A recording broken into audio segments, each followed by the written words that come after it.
Hey, Dad. Hey, Cyrus and Andrea. Yay.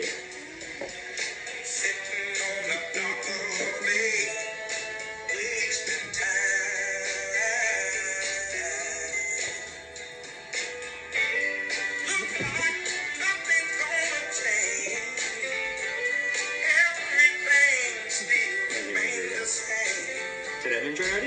Yeah. Oh, I already have that.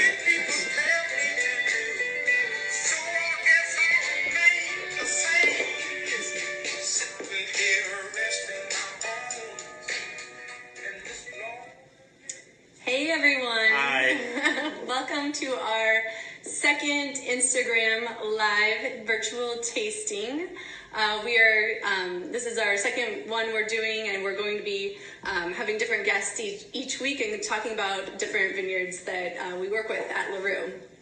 Just in case you don't know much about LaRue, which I would guess you might since you're following us, but I make only about 500 cases each year, and I started LaRue in 2009, and it's named after my great-grandmother. Her name was Fiona LaRue, and all of my vineyards are on the West Sonoma coast, so we're maximum of 10 miles from the ocean and really getting that coastal Pacific Ocean influence. I have David here with me, who is my fiance, and also a sommelier. Yes, I worked in Miami and in San Francisco for a while. Now I work here in Napa Valley for an amazing winery. But yeah, thank you for joining us. Thank you for joining us on Easter. Yeah. If you are watching, happy Easter, everybody. But yeah. So we are going to be bringing in Evan and Jade Hufford with us. The Huffords. The Huffords. And I'm going to add them, or you're going to add them on right now? Sure. Yeah. Probably my favorite couple in all of the Bay. How do you... Whoa, nope. There you go. Then you hit add. Again, you see our, just like last time, you got to see our porch. Let's see when it goes up. Hey, welcome. Hey. So everyone, this is Jade and Evan Hufford, and we're going to let you guys spend a minute chatting about yourselves and your story, history, and how did you end up in Healdsburg?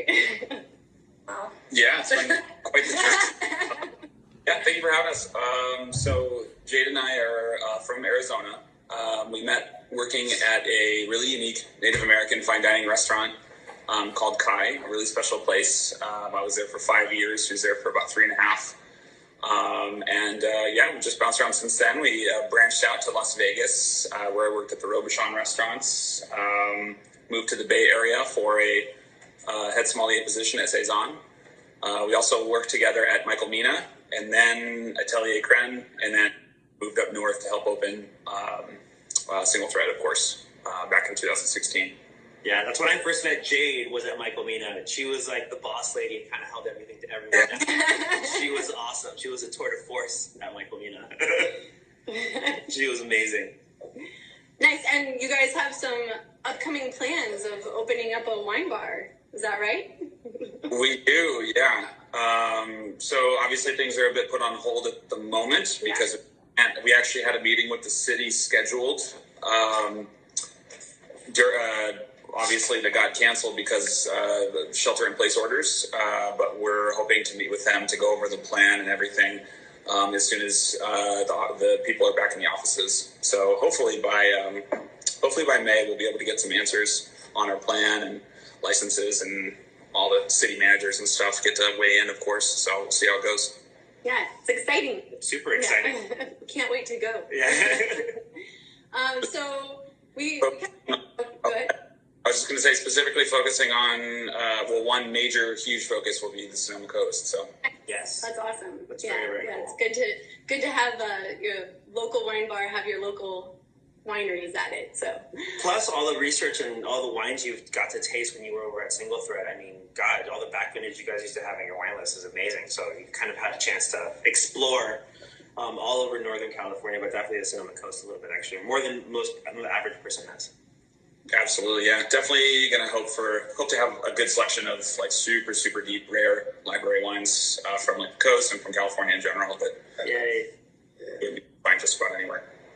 exciting. I like the Easter colors, by the way. Yeah, I had to put on a pink shirt because of Jade. Yeah, so we all decided to put on our Easter clothes today. So happy Easter, everyone. And our Easter colors. It was Jade's idea. Awesome. Well, I think we were going to wear Easter Bunny ears. That would have been fun. That would have been epic. I would have loved that.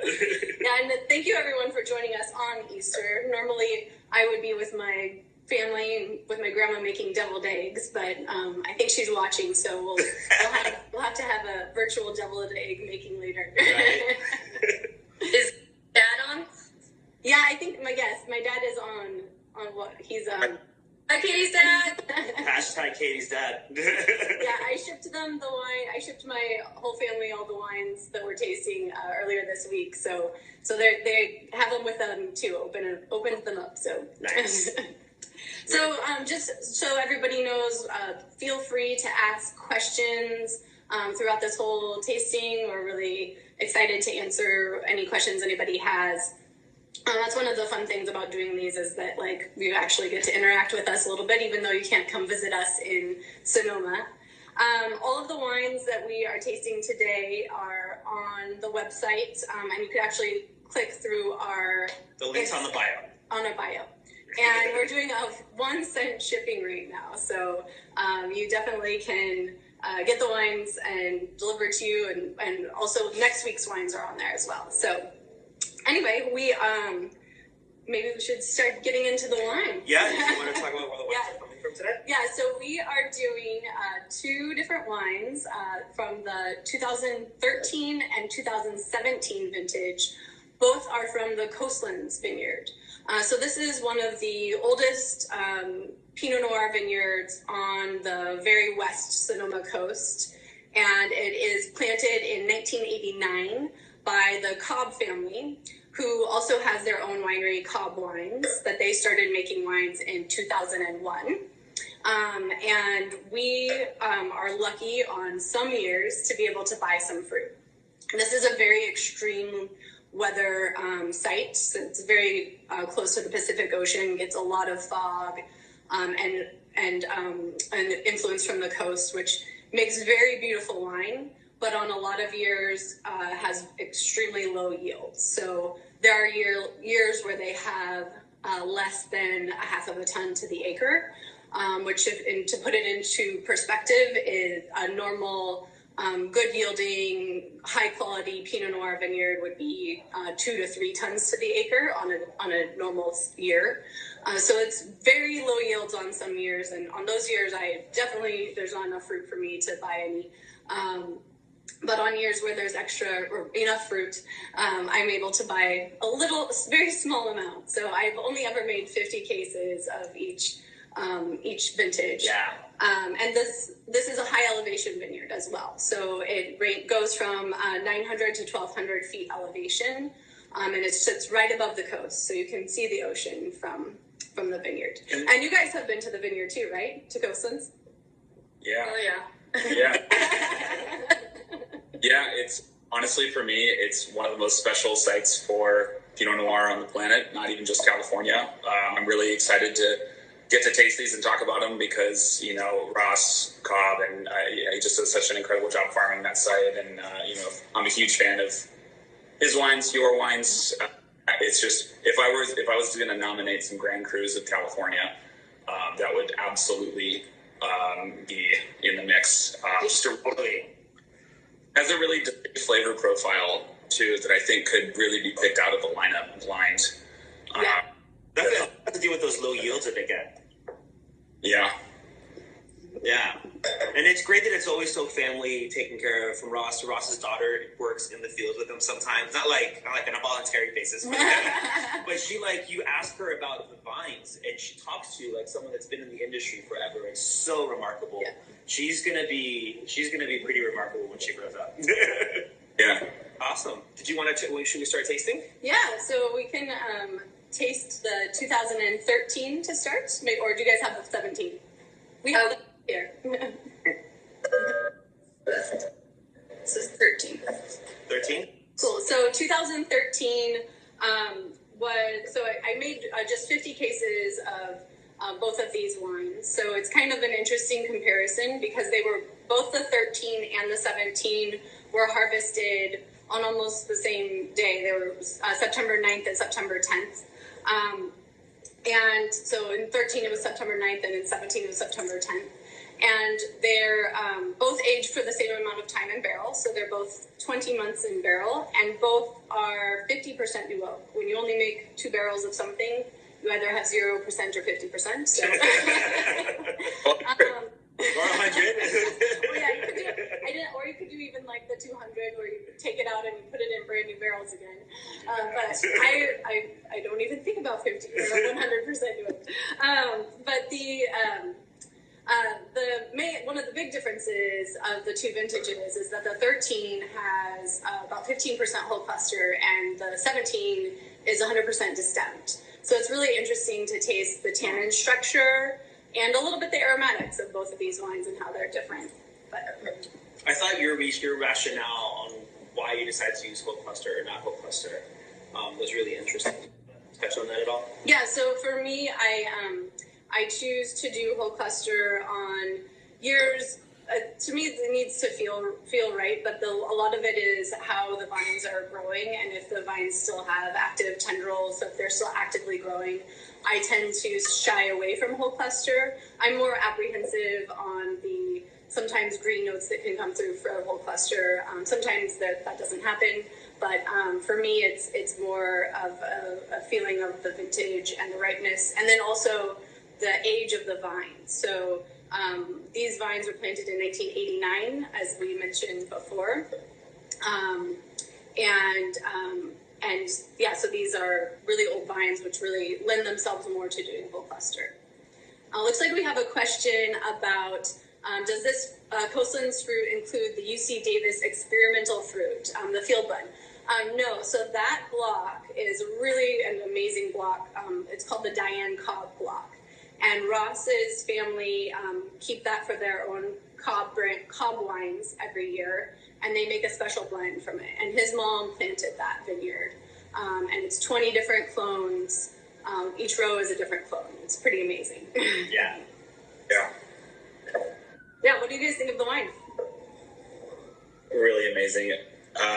It has that classic for me that Occidental area, like blood orange. Yeah. Fried mushroom thing going on, but like even beyond that on one, there's like a spice, like a Chinese 5-spice I'm getting off of it that's like super delicious right now. It's really incredible. Even 4 years, like I know there's a little bit different winemaking, but the 17 and 13 are completely different. Yeah. Much more savory, I think. This is kind of what I think of when I think of coast, sort of dried shiitake mushroom, forest floor. Super savory, earthy style that like I absolutely love. Yeah, I think that concentration just leads it to allow it to kind of age really, really subtly and beautifully year after year. And this was the one you said you did do whole cluster, or you added some stems. Yeah, so I did about 15% whole cluster, and I think for people who aren't familiar with whole cluster, so what we do is the grapes go down the sorting table, and while we're sorting out leaves or any clusters that are not quite ripe or flawed, and then normally if you're going to do all destemmed, it'll go through a destemmer that just gently pulls the berries off of the stems. If you're going to do some whole cluster, you take whatever percentage that is that you're going to do. So maybe you have 4 bins and you want to do 25% whole cluster, you do 1 bin. And you just go that across the sorting table into the bottom of the tank, and you put the destemmed fruit on top, and it'll ferment together. So those are going to ferment, and the whole cluster is going to bring components. Sometimes it'll bring more bright fruit notes because of the carbonic fermentation that's happening inside all the berries. But it also brings a lot of structure and tannin to the wine as well. Yeah, it's crazy during harvest because sometimes there'll be days where we're just getting fruit all day. And you're kind of in front of the sorter like nonstop. But as soon as you get the Coastlands fruit, it just looks so beautiful and pristine. Ross and the Cobb family do such a great job out there. Like when their fruit comes in, it just looks absolutely beautiful every time. There's like It's like the easiest sorting job ever. You're like, all right, this all looks great. It's amazing. I know he was telling me he's worked with like I think the same farming company for an extremely long time. Yeah. Awesome. Yeah. It takes a lot of pride in that, which makes it really special. Yeah. Yeah. Really. I was going to say, does anybody have any questions for us about the Coastlands Vineyard or the 2013? I don't know, this is my fourth class right now. It's going down fast over here. One of my favorite things about Coastlands when we actually visited, not this past time, but the time before that, is Ross referred to it as the toilet bowl effect. So it was really fun to kind of watch the fog just roll over those beautiful mountains and kind of like just roll right into that valley. It was probably the most beautiful thing ever. She got a really gorgeous time lapse, like just as the fog was starting. She started it, and then we basically like watched it roll all the way up to like the foot of the vineyard. Really, really gorgeous. Nice. It looks like we had a few questions. One that I saw was, does anybody else get fruit from the Coastlands Vineyard? Obviously, we mentioned the Cobb family already. William Sellium has been buying fruit from them for a very long time, and Arno Roberts has also been buying fruit from them as well. And then, for like we mentioned before, for me on some vintages, I'm able to get some fruit. So I think we missed a few other questions too. Where is this vineyard specifically located? So this is actually west of Occidental. So it's in the hills. It's the first ridge in from the coast there. So it's very out there. Really, from downtown Sebastopol, you've got about a 25-minute drive out to get there. So Nice. Yeah, I think we missed a few other questions. I'll look from transition into the next line while I look for the next question. Yeah. I'm trying to see if you can see the color on this stream. Oh, yeah. Color. Yeah. That's a gorgeous, like orange rim. Maybe that's the placebo effect giving me the blood orange tasting. But yeah, it definitely it has that like orange peel color around the rim. But Yeah.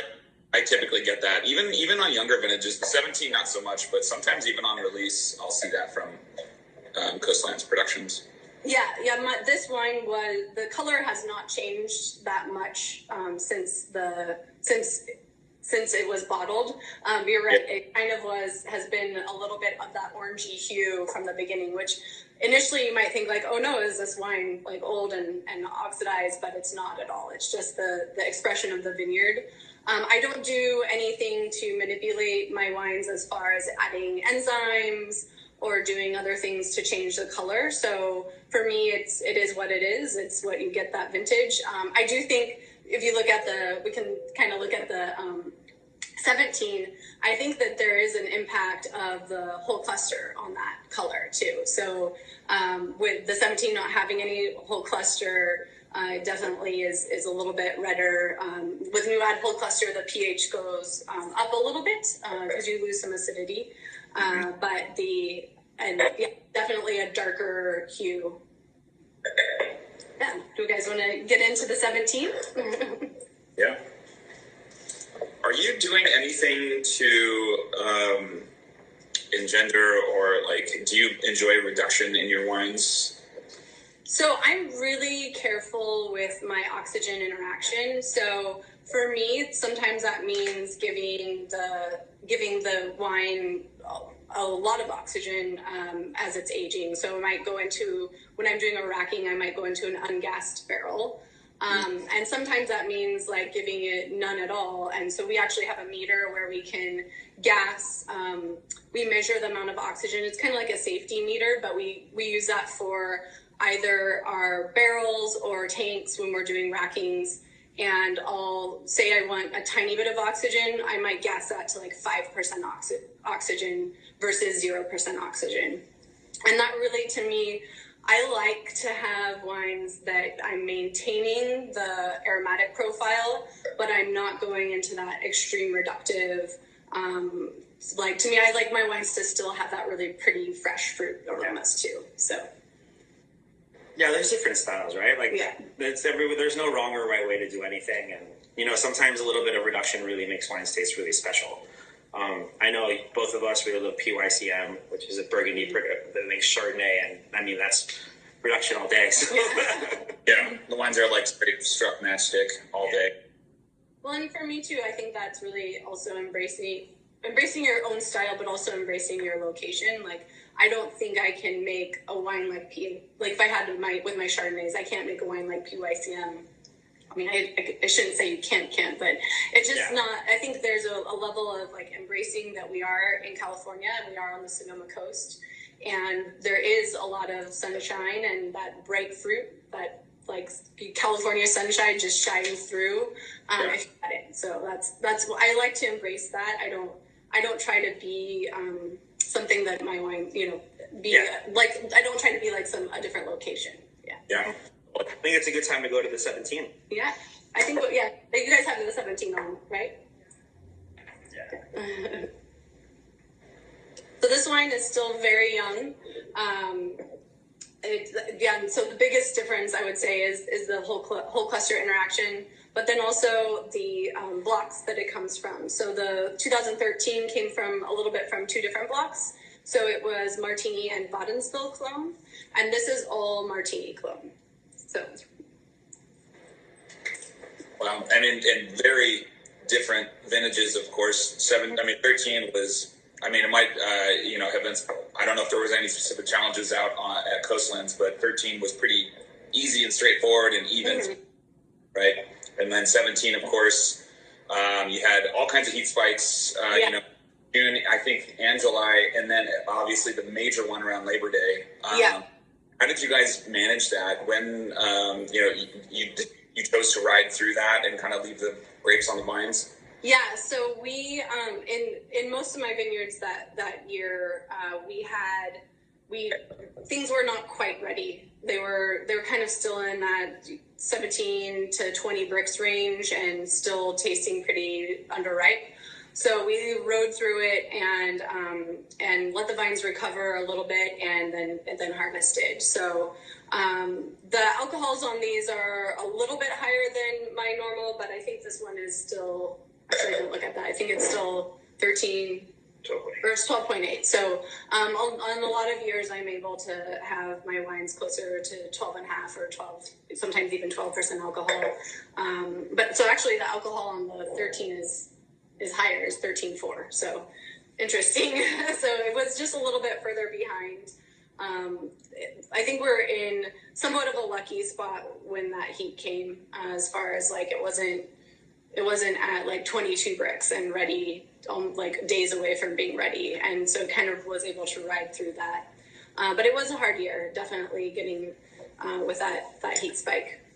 Of course, not even to mention the fires, but I mean, I guess you would have been completely out of long before they hit anyway. So yeah, so for LaRue, all of my wine was already in barrel when the fires happened, and I was. It was a little bit of a crazy time, but we're lucky that everything was in barrel. Yeah.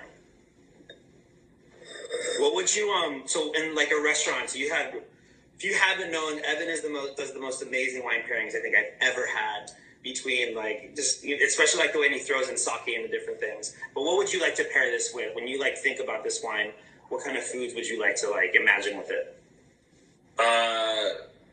Definitely duck breast is incredible with Occidental area Pinots. I mean, it works that we have, of course, the wonderful people at Liberty Farms. I've had it like at Mina, for example, like Sonoma Coast Liberty Farms duck. It was absolutely amazing. And even specifically at Single Thread, we had our own purveyor who raised ducks just for the restaurant. Amazing breed that they actually sourced, that Chef Kyle and the team sourced from a breeder in New York called Duclair. It's just super flavorful. It is absolutely mind-blowing. Specifically, we poured Coastlands with that dish quite frequently. It's incredible. Very cool. That's awesome. Salmon, of course, is also super delicious with this sort of more, delicate stuff. It's super, super good. Yeah. Very cool. Does anybody have any more questions for us? It's Easter. Yeah, Jade, Evan, thank you so much for joining us. It was awesome having you guys. Yeah, so we have next week we are going to be tasting with Jeremy Shanker. Oh, it says, how long would you hold this wine? So actually, that's a good question for you, Evan. What would you think? That is a good question. I don't have experience with your wines with a ton of age. Probably the oldest I've had from you from the 2013, but having other versions of Coastlands going on like 15, 20 years old, they've all been absolutely incredible. So, Williams Williams is obviously a very different style, but I've had Coastlands going back, 20 years from them. It's I've had, some of Ross's amazing renditions going about 15 years, and they were incredible. I think some of those, mid 2000s wines are still absolutely singing. So it's hard to say how long. I don't know when they would start falling off. I certainly think, the 17 in particular, I think have a long life ahead of it. I would say for a long time. It's really amazing. 17s from that area, I think, are absolutely singing. They all, this one in particular, I've gotten this kind of thread through all of them of this really amazing, rose, water floral scent that I'm getting here that I just think is super gorgeous. But I think it's going to give you a lot more tertiary notes in another, earthy notes in another 5 to 10 years. Yeah, all my 17s are so young. They're like you can drink them now, but they definitely are going to age a lot more. Pretty damn delicious right now. I love that floral style, that kind of pretty nose it has right now. But yeah, it's definitely going to continue changing, I think, for at least 10 years. I mean, I couldn't put a cap on it having had, other renditions, 15, 20 years old. Yeah. I think Kelsey, hey Kelsey, she asked what was my first vintage, and it was 2009. I think David might have answered her. But and that wine is actually tasting amazing right now. We had our 10-year anniversary party last August, and we poured every wine I've ever made out of magnums, and it was tasting so great. I do still have a few cases of that left. Everybody told me to keep more of my very first vintage, and I did. So I think I actually have 5 or 6 cases of it left. Oh, so nice. we will be having dinner parties in the future with those wines. And that first vintage was Rice Evac, Emmeline Ann, and Joy Road, which is a vineyard not too far from Coastlands. Was there a few other questions that we missed? No. Was somebody asking about where to buy the wines? Yes. So there's a link in our bio on Instagram, and you could go to the website as well, laruewines.com. And we are doing 1 cent shipping right now. And we have both of these Coastlands. There are not very many bottles left of the 13 Coastlands. There's less than a few cases. And the 17 Coastlands was just released in the spring release. So we kept some cases back for this. And then we also have next week's wines on there. So next week we are going to be joined by Jeremy Shanker of Michael Mina and Matthew DeWay of Lazy Bear, and we are going to be tasting a vertical of the Rice Feedback 2012, 13, and 14. Yeah, I've never tasted wine. I'm not sure. What was that? Yeah. Have those guys ever tasted wine? Yeah, I think Jeremy. I don't know about Matt.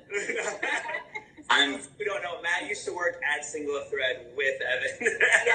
Oh, and we didn't talk about the very first time we met. Matt was with you guys because you guys came in for a tasting when I was hosting all my LaRue tastings out at the Claypool tasting room at our caboose we used to have in downtown Sebastopol. So that was many years ago, I guess now.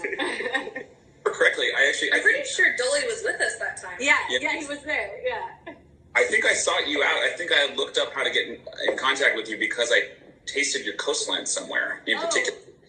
Crazy. Yeah, and of course that was before you two met. Yes. Yeah, pretty wild. Yeah, that's awesome. Cool. And if you joined in late, Oh, it says, will Russell Rice also be commentating and tasting with you next week? Yes, I was actually going to reach out to him. So I think Helene might be watching with us right now too. So I definitely was going to reach out and see if they can join in and ask some questions and make some comments and stuff as well. But oh yeah, if you joined a little bit late, we are going to have this up on our live feed and also on the IGTV section on our Instagram. Yeah, so you'll be able to watch our tasting later if you'd like. But everybody enjoy your Easter, and thank you, Jade and Evan, so much for joining us. It was super fun. Oh yeah, there's Helene. She's Awesome. Well, yeah, I guess everybody have a happy Easter. Thank you. Bye, everyone. Bye, guys.